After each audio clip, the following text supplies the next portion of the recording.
Good morning, everybody. It's me again. Today I wanted to talk a little bit about who I am. What are you getting when you subscribe to my channel? I'm planning on making a different channel. Nothing fancy, nothing flashy, just me and you live, not live, but recorded. I might do live eventually, but just the raw guts of what it takes to work in institutional food service. Anyway, I'm going to be recording this video in little clips and put them all together, so you might see some changes in uniform, backgrounds, things like that. So stay tuned and I'll get to the nitty-gritty in just a little bit. You already know, when you're on the line, your knife isn't a tool, it's an extension of your hand. If it can't keep up, neither can you. Dalstrong Knives are built for that pressure. High-carbon steel holds a razor edge through long prep and brutal services, so you're not stopping to baby your blade mid-shift. The balance is dialed in, giving you control on everything from fine brunoise to heavy breakdowns. And let's be honest, gear gets beat up in real kitchens. Dalstrong gives you that premium performance without the price tag that makes you nervous to actually use it. This is a knife you can trust on your busiest night, consistent, sharp, and ready to work as hard as you do. Dalstrong, built for chefs who don't have time for excuses. Click on the link in the description to see Dalstrong's full line of knives and tools for your kitchen.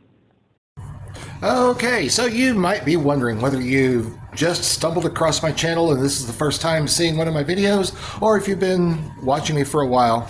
You might be wondering, who the heck is this goofy old man? Walks around his kitchen with his phone in the morning before he starts working, and rides a bicycle to work, not because he has to, but because he likes it, and has come out of retirement to work in a nursing home. And why is he called the gray-haired old chef? And the best place to start with that would be in the beginning. Anyway, my culinary journey begins in the early 1980s. I graduated high school, and like so many young men at the time, I had already been talking to military recruiters. I intended to go to college eventually, but I did not want to go into deep debt in student loans to do so. Growing up, I saw what debt did to my parents, and I just did not want to live that life. So I enlisted in the Army. I went to go take a test called the ASVAB. For those who don't know, that's the military SAT. It's basically where they test your knowledge of certain things to see how good you are at math and logic and things like that. And I scored well on it. When I got back to the recruiting office, he essentially just handed me a book and said, "Here, pick one." And we talked about a few. And for some odd reason, I found food service appealing. I mean, I was a latchkey kid growing up. I've been cooking since I was 10. And I felt like that was a good skill that I could learn and use after the military if college didn't work out. So I signed up, went to basic training at Fort Jackson, South Carolina in the summertime.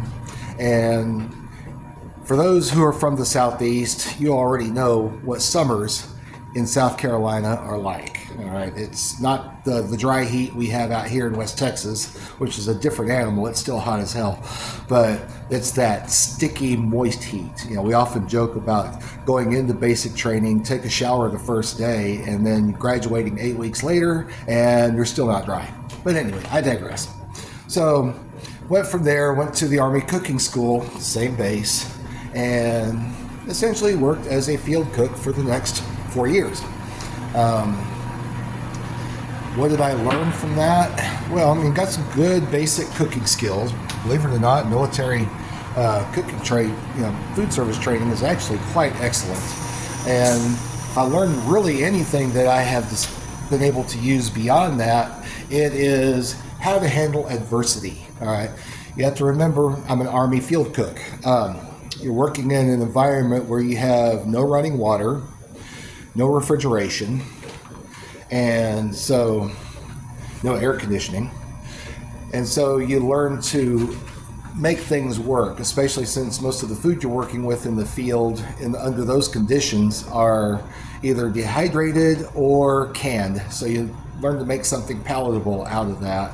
And that's in the field. I mean, in the garrison back on base, you're basically just working in a big cafeteria, aka mess hall.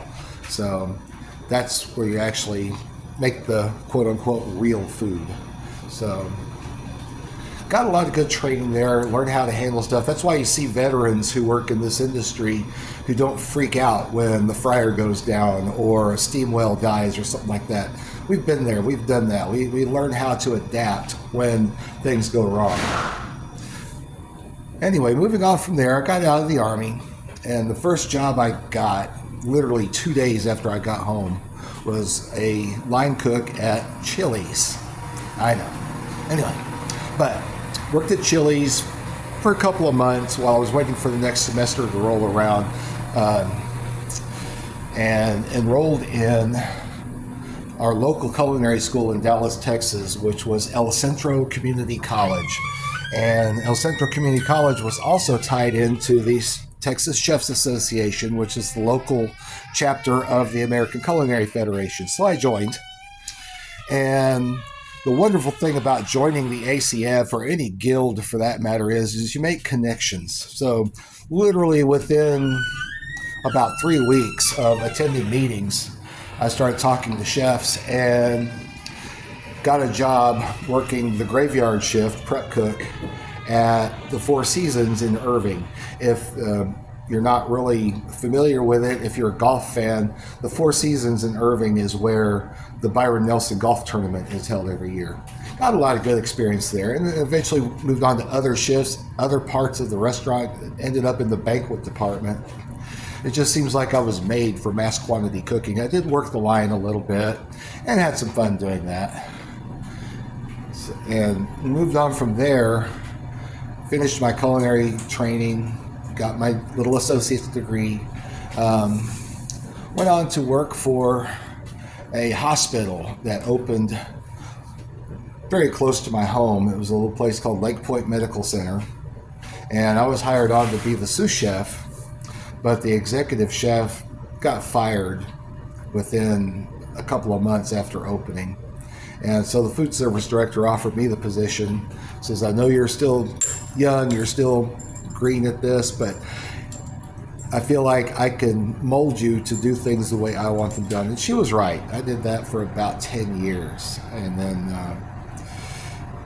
started doing a little bit of catering on the side, just as a personal accommodator, aka, I guess you could call it private chef, except I only worked for people on a case-by-case basis. You know, I knew people from the church I was going to who were in high-paying professions, lawyers, doctors, real estate agents, and such. So they would call on me to come put together something for them in their home to entertain colleagues or clients or what have you.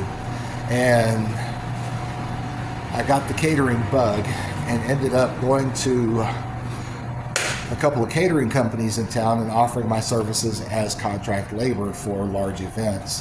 One of these companies was a little mom and pop catering company called the King's Caterer, and they ended up using me quite a bit and eventually hired me on as their executive sous chef.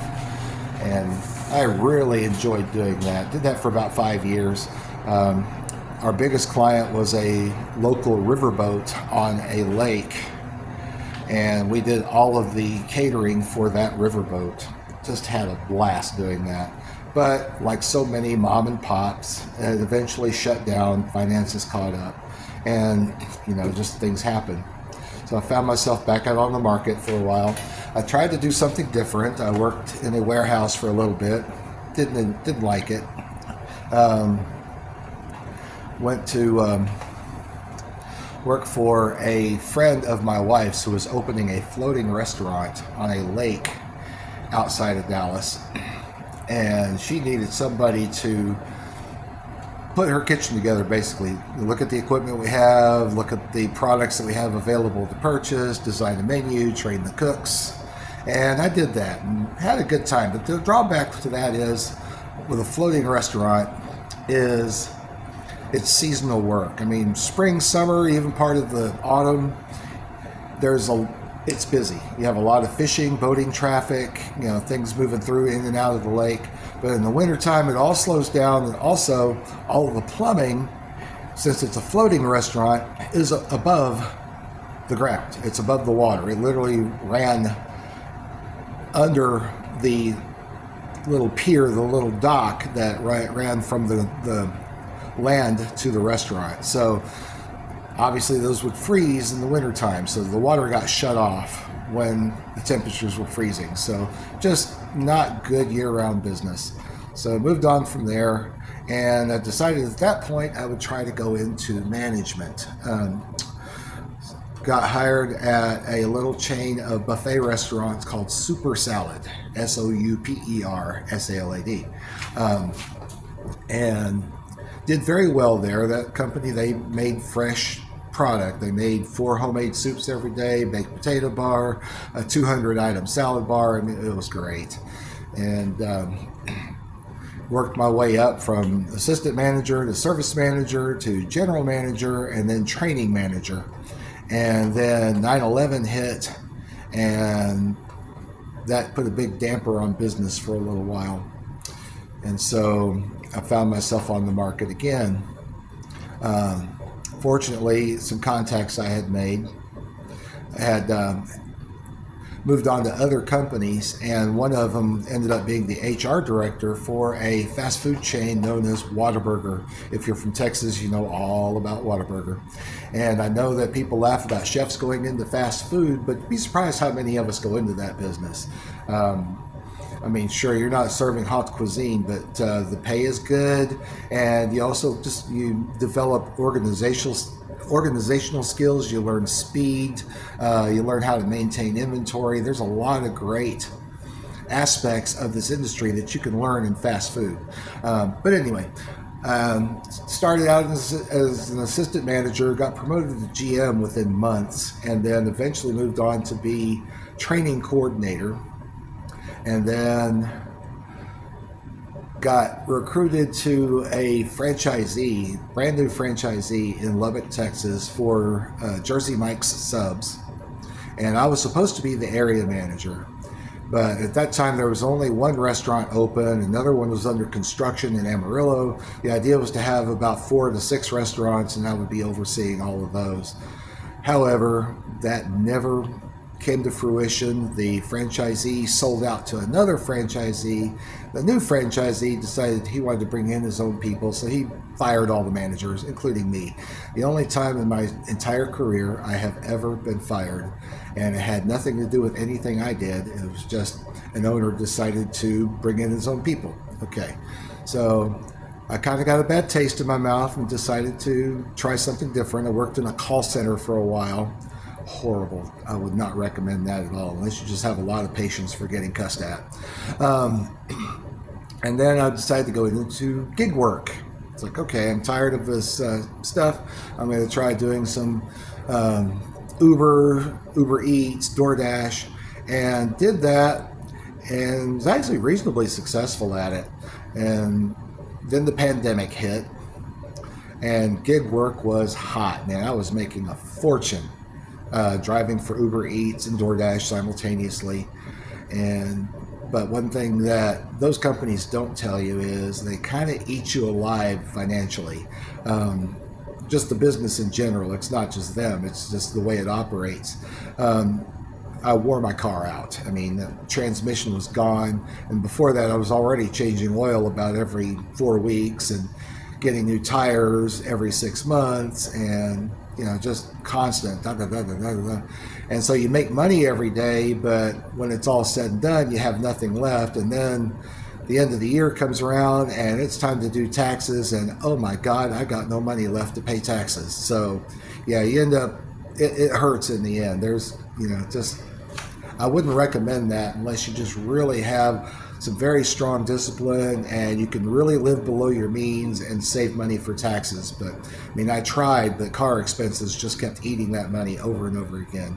Would not recommend that. So came down to Sweetwater, Texas, met my now fiance, and worked at a local steakhouse for a little while. And then I saw an ad for this job at the nursing home. And I decided, I need to slow down. I'm getting older. Line cooking in a high volume restaurant just wears me out. And so here I am. I've been working in this nursing home for about 3 years now, and I love it. We do have a fixed cyclical menu, but we also have alternates to the menu that we can offer to our residents. And with the alternates, we get to be creative. That's where we get to use some creative license, and also making soups. And it has just been a great ride ever since. I went ahead and took the college course online to become a certified dietary manager. I may not ever be a dietary manager, but the lessons I learned from taking that class were just invaluable. Nutrition, what food does to the body, what the different kinds of therapeutic diets are that we offer to people with various conditions. And the residents just love me, and I love them as well. I mean, they're just wonderful people, and it's such an honor to use the skills that I have developed over the decades to give people some quality of life during, well, no way around this, during the final chapter of their lives for most of them. Some of them aren't here for the final chapter. Some of them are here for just long-term rehab after a major medical event. But most of them, this is probably going to be their last house. So anyways, that's a little bit about me, where I came from, how I got to where I am now. And I hope you enjoyed this, and I'll be making videos in the future. Please please subscribe. I'm not going to give you some, bullshit culinary advice. This is me and my little phone down here in the trenches doing the work and showing you the reality of working in institutional food service. I'm not going to show you much about line, or talk to you much about line cooking or hot cuisine or fine dining or anything like that. I had some exposure to that while I was in school, but for the most part, most of my career has been in mass quantity catering, banquets, hospitals, and nursing homes. I mean, just this is what I do. Okay.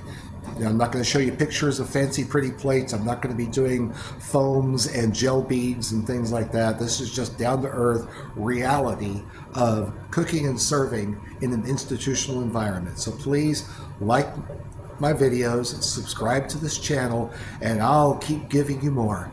And I appreciate you watching my video and look forward to seeing you in the next one.